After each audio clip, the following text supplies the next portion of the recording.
she emerged from a 90-minute live debate without being held to the fire on either of those things. And it's no good for Trump to say it right at the end. Pets, Piers, because your boy talked about eating pets. That's why he lost the debate. A, he's not my boy. He's not my boy. And B, I agree with you. Hold on. You call him out. You always brag about how you talk to him on the phone. I've known Trump a long time, and he occasionally calls me. Brandon.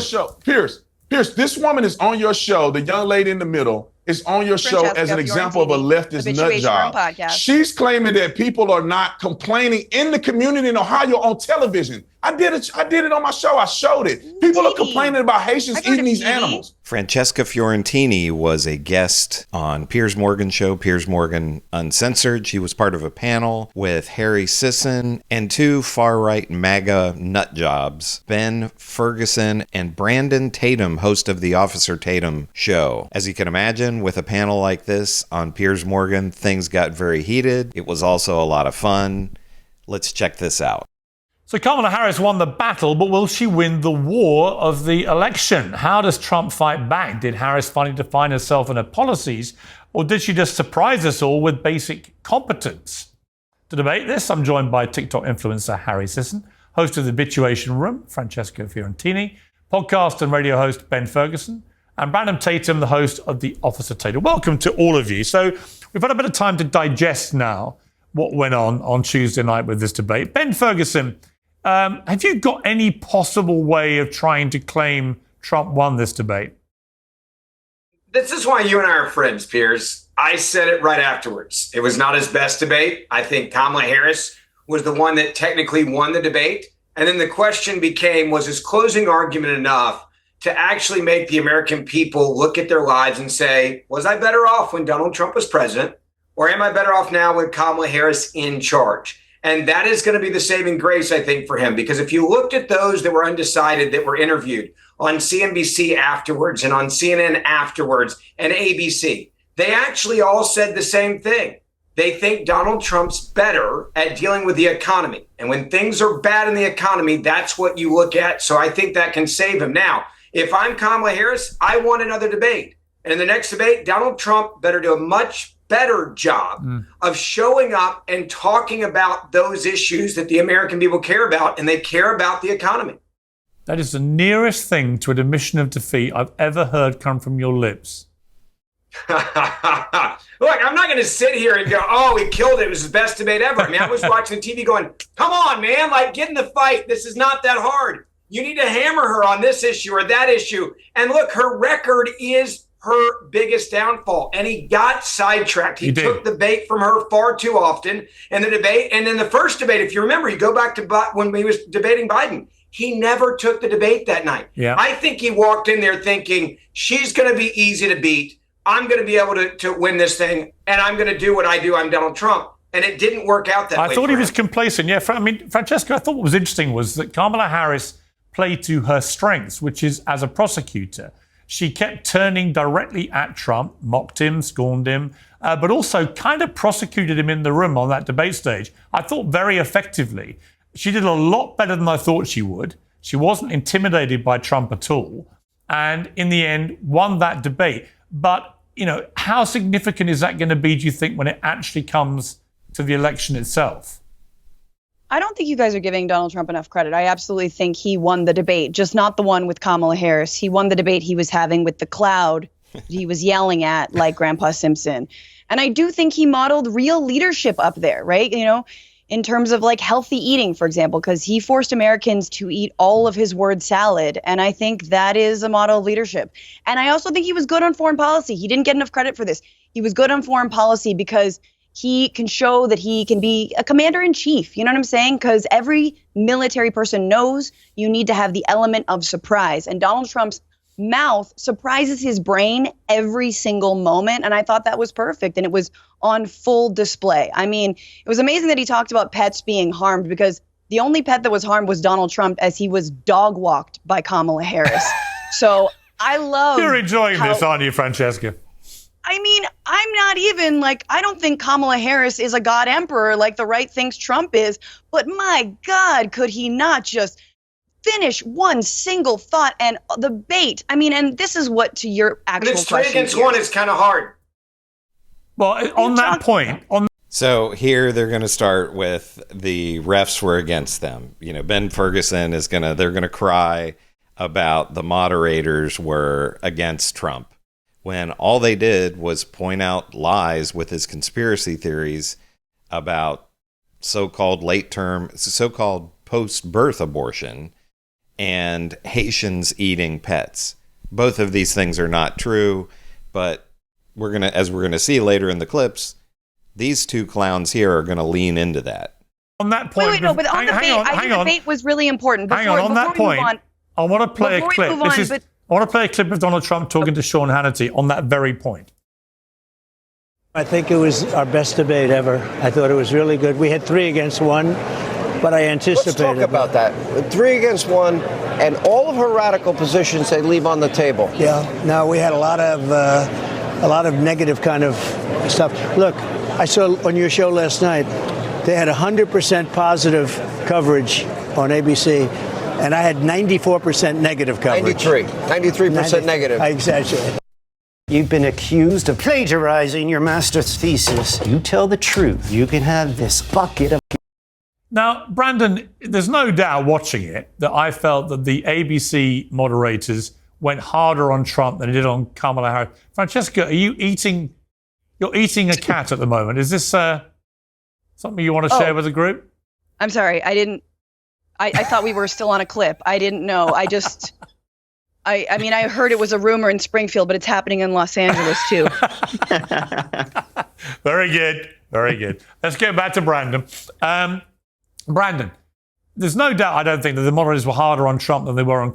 And Brandon Tatum and Ben Ferguson are such tools that they can't even laugh at that. Kamala Harris.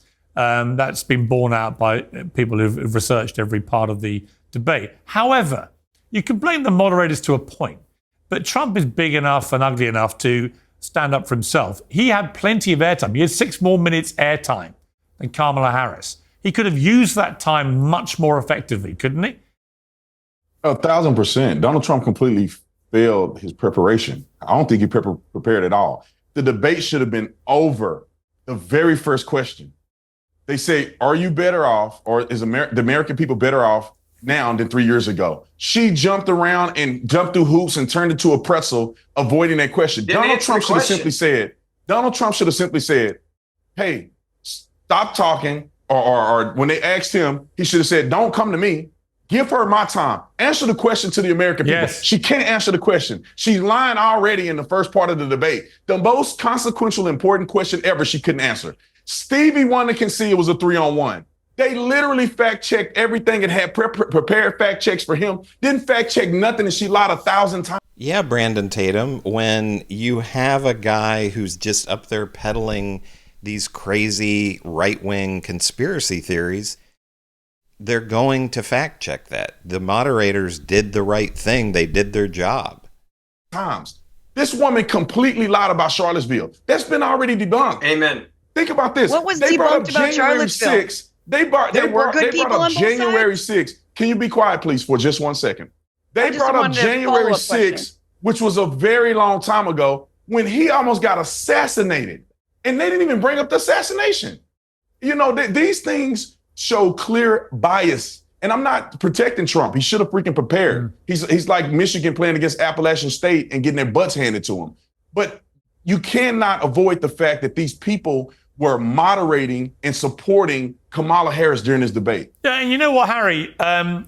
Just on that point about how disingenuous Kamala Harris was being at the same time as Trump was, this whole thing about bloodbath, for example, everyone who's seen the full quote knows that Trump was talking about a bloodbath in the motor industry related to China. The idea that she then turned this into, last night, a genuine bloodbath involving people shedding blood is obviously a disingenuous spin on it, if not a blatant lie. You know that, right? Piers, I mean, let's not act as if that's not true about Donald Trump. That if he loses, hang on, wait, hold on now. Wait. We saw what happened on January 6th. There was bloodshed as a result of Donald Trump denying the election. Are you saying that this is out of the realm of possibility here? Don't keep talking. On that one point, do you concede that Kamala Harris deliberately misused that quote to imply a genuine bloodbath when in fact he was talking about a bloodbath in the motor industry? Do you accept that? What Donald Trump does very deliberately is to use these words. I'm answering. Hold on now. What Donald Trump does very deliberately is use these words in certain contexts to kind of signal to his base. It happened on January 6th, and it continues to happen today when he's saying, I'm going to arrest all the cheaters in 2020, when he's trying to use that as a guise, as a lie to try to go after his political opponents. So to Piers, to be like, Kamala Harris misquoted him. Just look at Donald Trump's record and what he's done with things surrounding January 6th, and then you can see what Kamala Harris is talking about. All right, so hang on, guys. Let me do this. So in other words, Harry, just to be clear, it doesn't matter if she was lying in that case because there are other times when he deserved it. No, she's not lying. What she's talking about is Donald Trump deliberately using these very specific words. Well, he uses these very specific words. Ben Ferguson, God, could you imagine having to spend 5 minutes with this guy? I mean, what a crybaby. Words to rile up his base. He does this all the time. Well, it was a genuine whopper. But let me hang on. Don't talk over each other. I will come to all of you. Don't worry, Harry. On the bigger picture, there's no doubt to me it was a very good night for Kamala Harris. No doubt to me that the endorsement of Taylor Swift was also a very big tick in the box for her, given just how many millions of young women love Taylor Swift. But if there's another debate, are you concerned that you'll see a very different Trump and that Kamala Harris will have to be adaptable to that if it comes? Piers, we've seen the same Donald Trump for like 8 years now. There's not been a single debate of which he's composed and focused. He took the bait every single time last night. Well, the last debate, he ended Joe Biden. Can you be quiet for 5 seconds? Well, hang on. Wait, hold on. Harry, the last debate, to be clear, the last debate, he ended Joe Biden's career. Are you saying that Donald Trump's... Joe Biden ended Joe Biden's career. And the people who were propping him up, Joe Biden he's in cognitive decline, and it wasn't because Donald Trump had a good performance. If Donald Trump would have been debating Kamala Harris that night instead of Joe Biden, Kamala Harris would have beaten him as well. And Harry Sisson is exactly right with what he's saying here. Donald Trump is who he is. He can't be anything else. So he's going to, the previous debate against Joe Biden, he did the same thing as he did with Kamala Harris, where he just talked about the border every single question. Donald Trump is a moron, and he's a conspiracy theorist, just like his base. So in the next debate, if they have one, he says there's not going to be one. But if Donald Trump and Kamala Harris debate again, he's going to continue throwing out conspiracy theories and acting like a maniac like he always does. There's not this fantasy that the right-wingers and MAGA have that Donald Trump is somehow going to see the light and start talking about policy, which he has no policy. But they all think that if he would just stick to messaging instead of calling people names and saying crazy things, then he would do well. It's never going to happen. His performance in the last debate was good. I'm saying it was good enough to end Joe Biden's career, yes. Joe Biden's brain ended Don't Joe talk Biden's over each career, other. you guys. The Harry answer first. Francesca Fiorentini, exactly right. Piers, I love him. No, Donald Trump. You told me Joe Biden was going to win, so we've had that conversation. Well, I mean, that was a different political environment. You ain't going to win now, Harry. Things evolve over time. Things evolve over time. Last time he ran against Donald Trump, he beat him by 7 million votes. So we're still 1-0 against Donald Trump. But look, Donald Trump's performance, his last debate performance was terrible. He didn't talk about policy. He also took the bait then. He defended January 6th last debate as he did last night. Yes, he did. He continues to talk about pardoning January 6th insurrectionists, calling them patriots. Are you kidding me? The people who assaulted police officers are patriots? All right, so Piers, we're going to see the same Donald Trump. Wait. We are going to see the same Donald Trump in the next debate if there is one, because he is scared. The reason why I don't think Kamala Harris's appearance last night is actually going to move the needle much because her surrogates come out and they just make crap up, and it's insulting to the American people. They are. So Ben Ferguson is talking about Kamala Harris's surrogates making stuff up.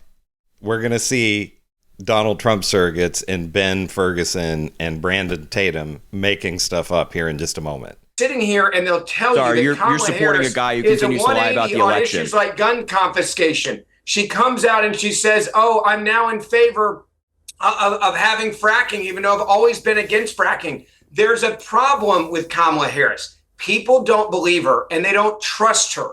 And Donald Trump has to do a better job of talking about these flip-flops. She's in favor of things that are extreme. For example, hold on, let me finish. Wait, Donald Trump the other day said he was going to vote against the Florida ballot initiative, and then the next day said the opposite thing. I'm talking. I'm going to quote Kamala Harris. You love her. You should respect that. I'm talking. Last night, you were just interrupting me. ABC News didn't ask a single question about communist price controls at the grocery store or having mandates from the government. Because there are no communist pricing controls.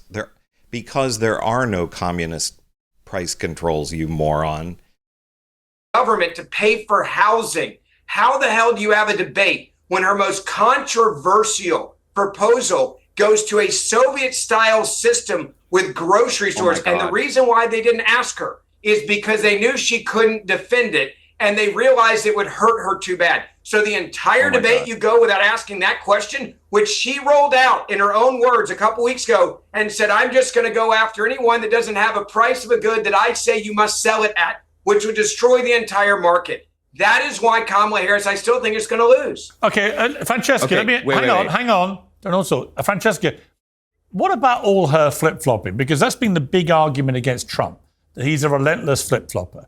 But Kamala Harris, whether it's about defunding the police, whether it's about fracking, all of these issues, she's done massive flip-flops to move herself to the center and become more electable as a president. But in fact, all her background suggests she is the most progressive left-wing Democrat nominee ever. I mean, that's a fact, isn't it?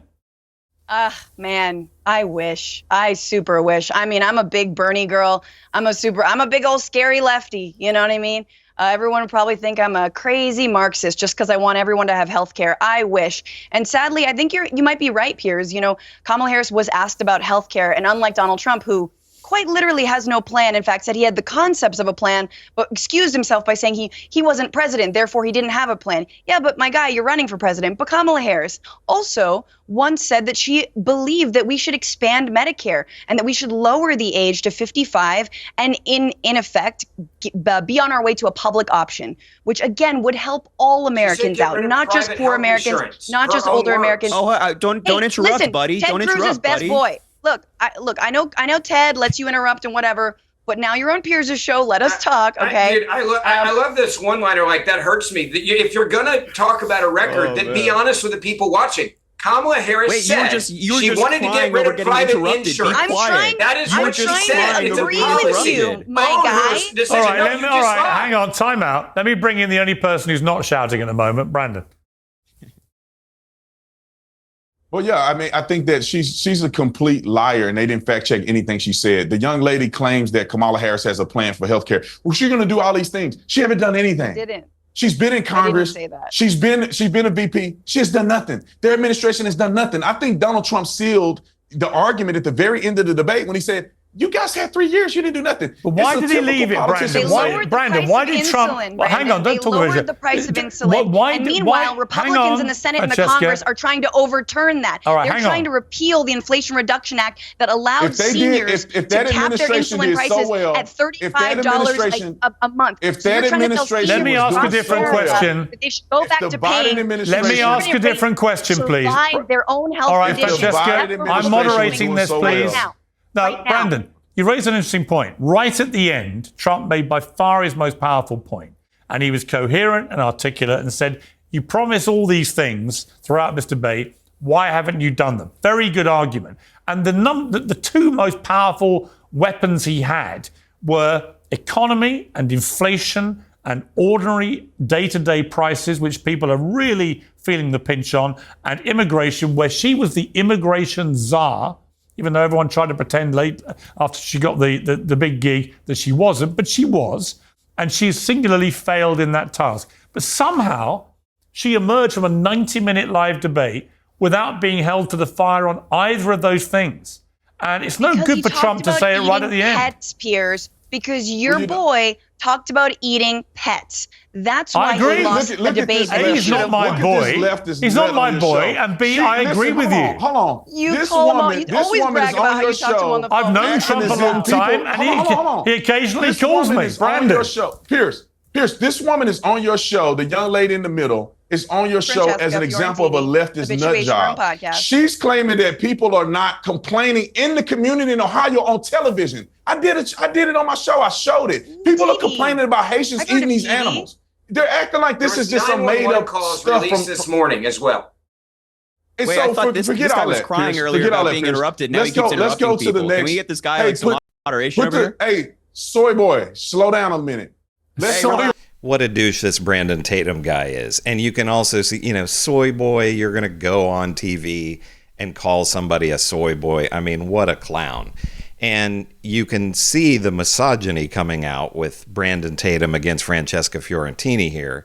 And also, as I was saying before, with Ben Ferguson and his rich comment about the Kamala's surrogates. So here you have these two clowns in Ben Ferguson and Brandon Tatum continuing with these insane conspiracy theories about immigrants eating cats and dogs, which there's no validity in that at all. But these MAGA morons are going to continue peddling Donald Trump's lies in this way. Buddy. You guys are on the same side of the aisle. You're both lying your face off right now. It's terrible. You can't dispute what we say. Let me speak and then I'll let you speak. I'll talk about all of that when I'm given my time to speak. I'll fact check all of you. All right, let me finish my thoughts and then we can go on. The reason that it was so powerful at the very Brandon Tatum is like, hey, let's have a respectable debate when he's calling, he's throwing out names like soy boy. Because at the end of the day, the American people are sick of these politicians rehearsing talking points. The woman had forever to make this country better. She did nothing. She was a part of the Biden administration. She ran with him in 2020, and then she was running with him until they kicked him out of the election. She had no policy debates against what Joe Biden had in place, not one time. All of a sudden, she now has a new revived theology. It's not all right. Thank you, Brandon. Harry, your response to that? Thanks to the Joe Biden and Kamala Harris administration. Because that's what they did, actually. The American Rescue Plan put money in the pocketbooks of American families, $300 a month to be specific about it. That was called the Child Care Tax Plan, and they're going to expand it if reelected. Who all families, people who have children. I thought Republicans were all about forcing people to have kids, even though they don't want them. Meanwhile, Brandon Tatum says you don't have kids to Francesca Fiorentini, who has a child. Trump's plan for childcare. Did we hear it? Did we hear it, everybody? It was tariffs on China. They didn't even ask. How are tariffs on China? Which, by the way, if you like any goods, if you like buying things in this country, that is literally what he said. Goods, that's going to raise the price. Okay, hang on. Let me get some order, please.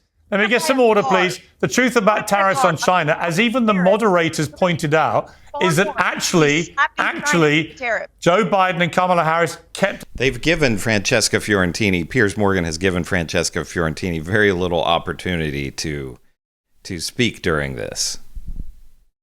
But she made some great points earlier about the Biden administration lowering the price of insulin to $35, and also the plan that Kamala Harris has talked about previously to expand Medicare. I'm afraid that's something that she's probably not going to really push for once she's in office, but expansion of Medicare is very, very popular. But these people like Ben Ferguson and Brandon Tatum, everything they don't like in their mind is communist. So they're going to call Francesca Fiorentini a communist when she is pushing for these very, very popular policies that a majority of Americans favor. a lot of those tariffs that Trump introduced. So if they didn't like them, why didn't they get rid of them? Harry, bingo. Let me bring Harry in. You've been waiting reasonably patiently, albeit not even responding to the soy jibe, which I was astonished by. Don't worry, I'll get there. Overall, Harry, though, look, you put all your cards on Joe Biden. That blew up in smoke. You're putting all your cards now on Kamala Harris. How worried are you that we got 54 days to go, or 52 days now, that she may not be able to get over the finishing line, that this debate may turn out to be an outlier? Yeah, I'll get to that in a second. Two things. The gentleman in the blue suit was crying about being interrupted while simultaneously interrupting people. He also wanted to go after Kamala Harris for being a flip-flopper. Donald Trump, oh, look, he's doing it again. He's doing it again right now. Donald Trump the other day said he was voting for the... Can you be quiet? I don't cry, and all Ben Ferguson has done is cry during this debate. Can you be quiet for 5 seconds? Donald Trump the other day said that he was voting against the Florida ballot abortion initiative. Then the next day he flipped his position. You want to talk about flip-flopper? Let's talk about that. Now, Brandon on the end says the Biden administration hasn't done anything. I'm sorry, Brandon. Do you think that 1.2 million people, veterans, having access to more healthcare than they did before is not doing something? Do you not think the largest investment in infrastructure since Eisenhower is not doing something? Do you think that capping insulin at $35 a month is not doing something? Do you think capping out-of-pocket expenses for seniors at $2,000 a year? Starting in 25, not doing anything. I'm sorry. Are all of these things that help people not doing anything? Now. Why was she running on the same policy? Now, look at these. Look at these triggered guys over here. They're the real Spears. We're looking at the real snowflakes over here. You just talked about we're looking at the real snowflakes over here. We're looking at the real snowflakes over here. It's terrible. On charging stations and built 3 of them Stop in being 3 such a years. snowflake. Stop being such a snowflake. Don't be triggered. I'm sorry. Wait, $350 billion. $350 billion with a B in 5 years on new roads and bridges around the country. You can go to whitehouse.gov right now and see a map of... I'm telling you, hey, listen up. I'm telling you, you can go to whitehouse.gov right now and look a map of the United States of all the different active projects right now in states all around the country. Thank you, President Biden and Vice President Kamala Harris, for investing. Piers Morgan does a horrible job of moderating this, I've got to say. You know, Ben Ferguson and Brandon Tatum have talked over Francesca Fiorentini and Harry Sisson this entire time. I don't know why he doesn't step in some and say, hey, guys, shut up. Investing in America and bringing manufacturing back to America. 800,000 jobs, ladies and gents. Listen. Now, can I answer Piers? Donald Trump. Now, can you guys stop being triggered snowflakes so I can answer Pierce's question? Please, my God. Just take a breather, gentlemen. It's okay. If this was Piers, true, I just think men are too emotional. I think men are too emotional and they can't lead. I think they just can't lead, Piers. I think they're too emotional. Time out. When the person who's calmest is the woman who was eating her cat earlier, I know I've lost control of my panel.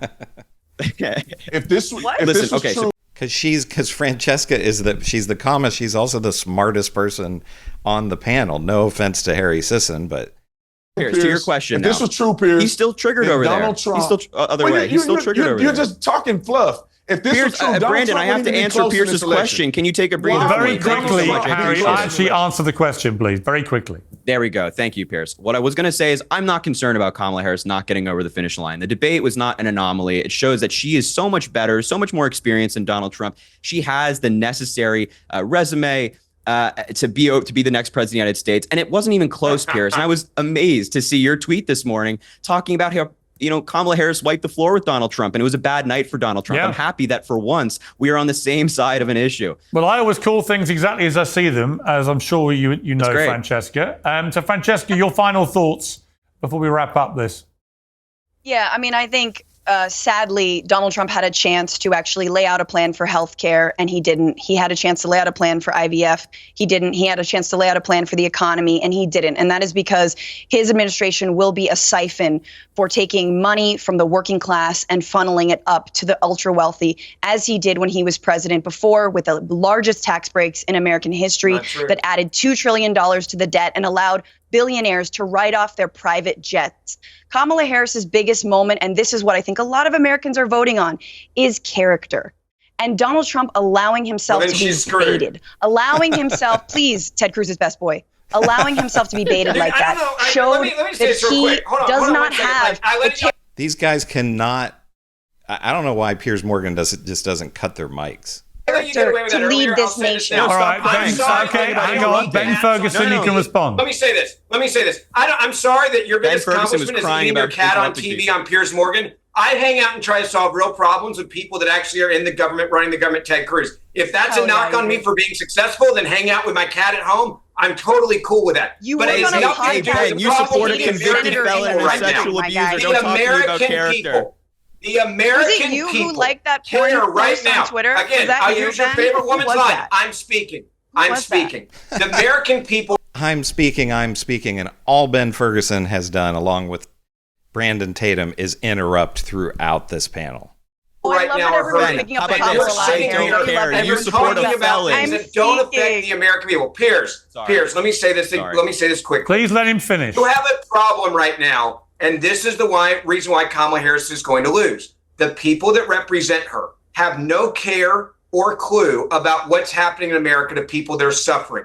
They come up with these points where they're personal attacks at the 8th grade level to defend her. It's a bad look. And this is why the American people don't trust her. They don't trust her because she lies to them. And she claims your friend that to the right used soy boy in this debate. Pipe down, my man. Pipe down. I know what I believe in. You guys flip-flop all the time. And if this is the best that Kamala Harris has on TV defending her, she will lose the election. It's an embarrassment to her. Okay, well, just to clarify, because you're right, Harry, Ben. A random guy with a comb over is definitely going to convince us to vote for Donald Trump. Just to clarify. No, I'm just pointing out that he's talking about Kamala Harris surrogates being like immature and childish. His friend to the right of him is using soy boy as an insult on Piers Morgan. I mean, please, Piers. I mean, look, Piers and I think we are on the same side of this. What a ridiculous thing. This is, again, triggered. When you don't have real ideas, this is what happens. Francesca, how am I going to come back from that?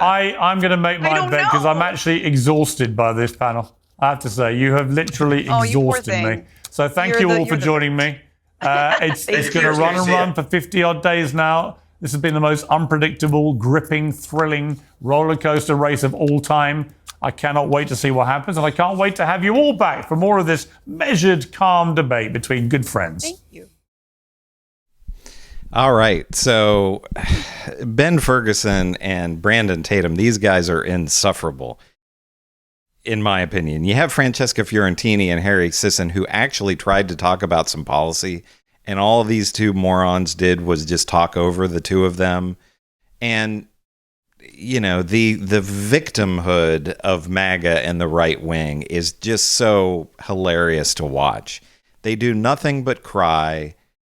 The system is always against them, and everything is projection. So I don't know. What do you think? I felt like Francesca Fiorentini did a really great job here.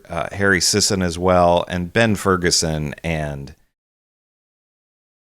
Brandon Tatum are just a couple of douchebags. I mean, but leave your comments. What do you think? Who won this debate here? Do you think Francesca Fiorentini and Harry Sisson were the winners, or do you think Brandon Tatum and Ben Ferguson, with all their talking over them, came out victorious? Make sure to leave me comments. I love reading your comments. Make sure to give me a like and subscribe. My channel is really growing quickly. Chris on Culture. I want it to continue to growing, and I want it to continue to grow. And with your likes and subscribes, that helps me to do so. So if you haven't subscribed already, please do so. This is Chris on Culture. I will see you in the next video.